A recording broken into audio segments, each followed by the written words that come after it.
since I found out about South Georgia Tormenta FC, I have been in loose touch with their social media team to go down there and experience a match and make some content. It's because I consider them my home team, my local team. When I was in high school, I moved to South Georgia on the coast, and Georgia Southern, being 2 hours away in Statesboro, was the closest and most popular college that a lot of the people I went to high school with ended up going to. My brother even graduated from there, interestingly enough. For those reasons, I have been to Statesboro a lot of times. The thing was, I really wanted to go to the MLS Cup, Philadelphia being like my adopted team in the postseason for the past couple of years because DC does not make it. I was hoping that they would host, but they weren't. I tried my best to find a flight that made sense, but I couldn't. Everything out of the Northeast was just insanely expensive. I just was not going to make it out to Los Angeles. I also was going to the World Cup in like a couple weeks, so cross-country travel was like not in the cards for me. That was when I realized that Tormenta was not only in the USL League One final, but they were also hosting. If I could just get down there, I could hang out with my parents, not have to rent a car, get the best first match experience in Statesboro, and then I could still enjoy American soccer, even if it wasn't MLS. The flights down there, though, were expensive too, and that's because it was a week out, so it makes sense. But that's when I decided to do the thing I have only ever done one other time, and that was take a midnight train to Georgia. The experience, though, in Statesboro turned out to be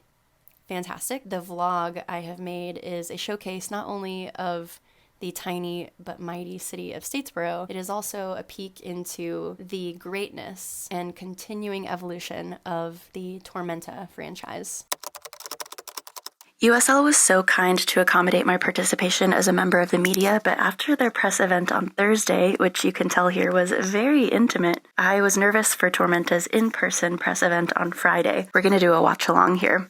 This is Darren, the co-owner, on the left, and the head coach, Ian, on the right, and I actually drummed up the courage to ask a question. Your descriptor as being the smallest market is so unique to you guys. How are you leaning into that in creating the culture and creating your personality in the league? Okay, let me stop and say I cannot stress enough just how small Statesboro is. The metropolitan population is about 80,000.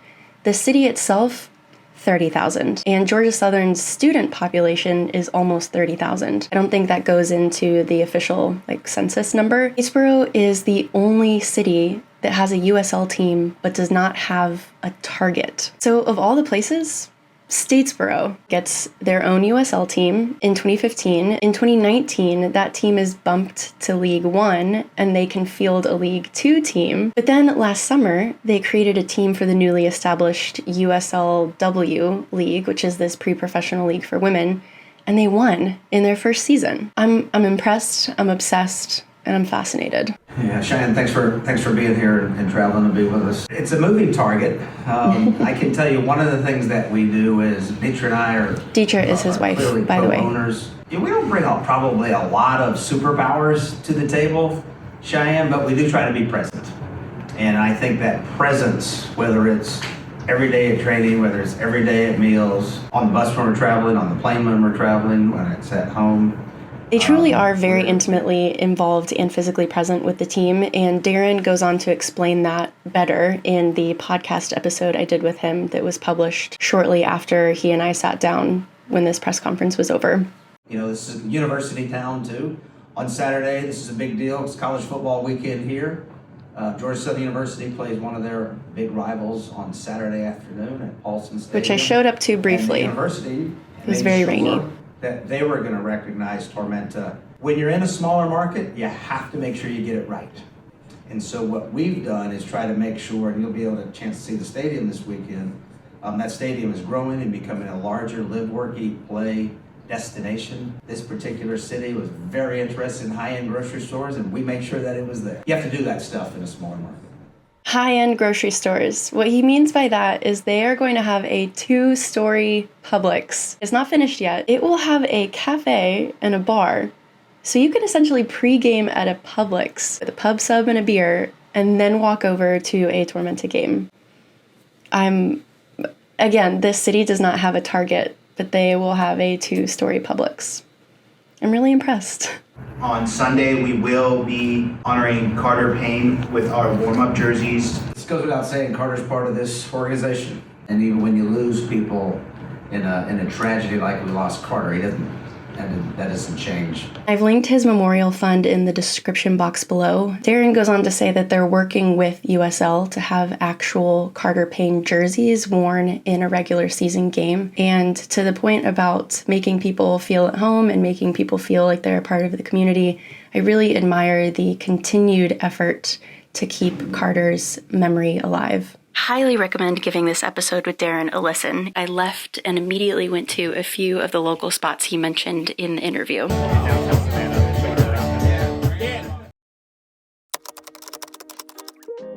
The game isn't until Sunday, so we've got all of Saturday to explore both the city and the campus.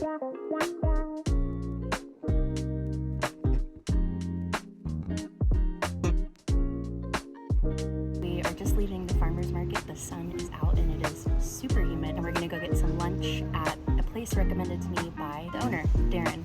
I've been to 44 countries. My world's been kind to me to travel. Best Indian restaurant I've ever seen is in Statesboro. In Statesboro? Oh my gosh. It's indoor and tap.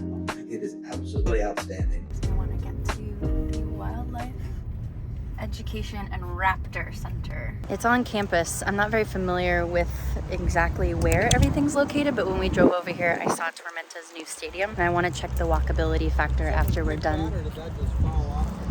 I kicked that. Pine cone?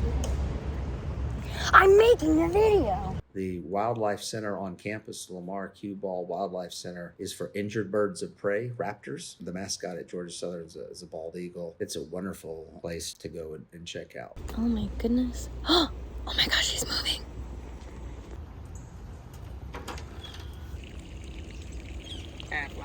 I can't take you guys anywhere.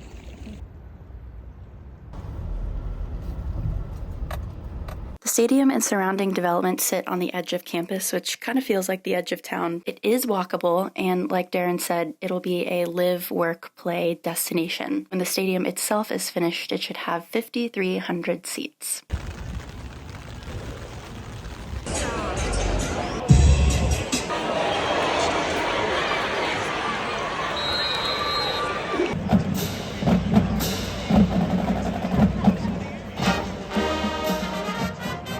LAFC lifts the MLS Cup trophy after literally the best final in the league. And where am I?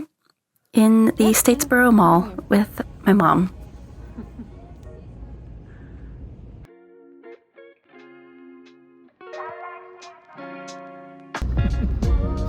Did you pray for Tormenta?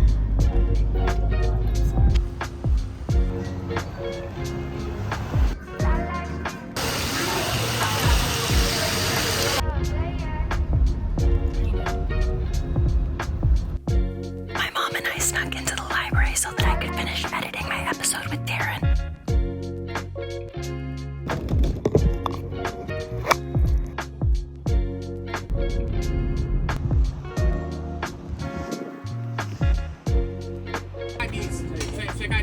Here. Aaron, by the way. Yeah. I've seen you on Twitter. Oh, good. I am always there. Yes. Okay. There's drinks in that cooler if you need anything.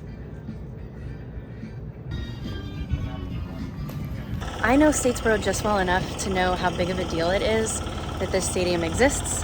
The soccer is celebrated and accepted in this part of the state. I'm super, super excited, hoping that Tormenta wins.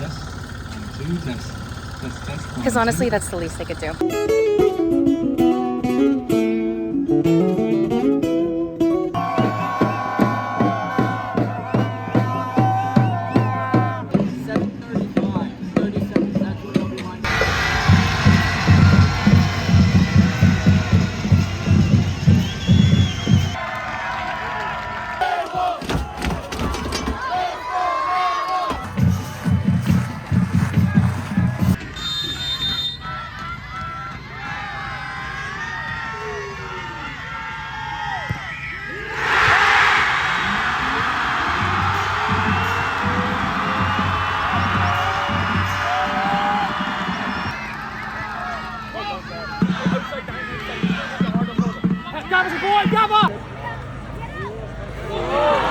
What's offside?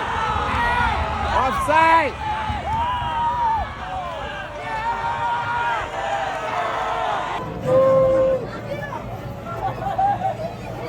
Is Harry Styles in there?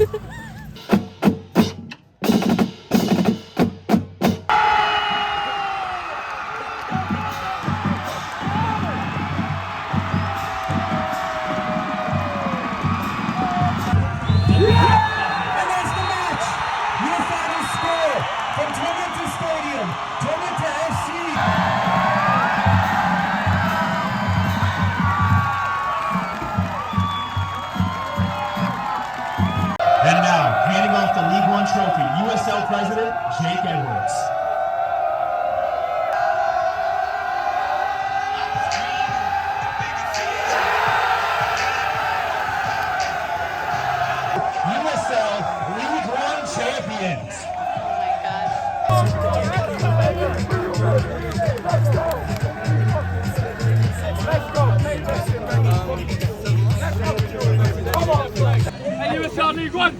We are the champions!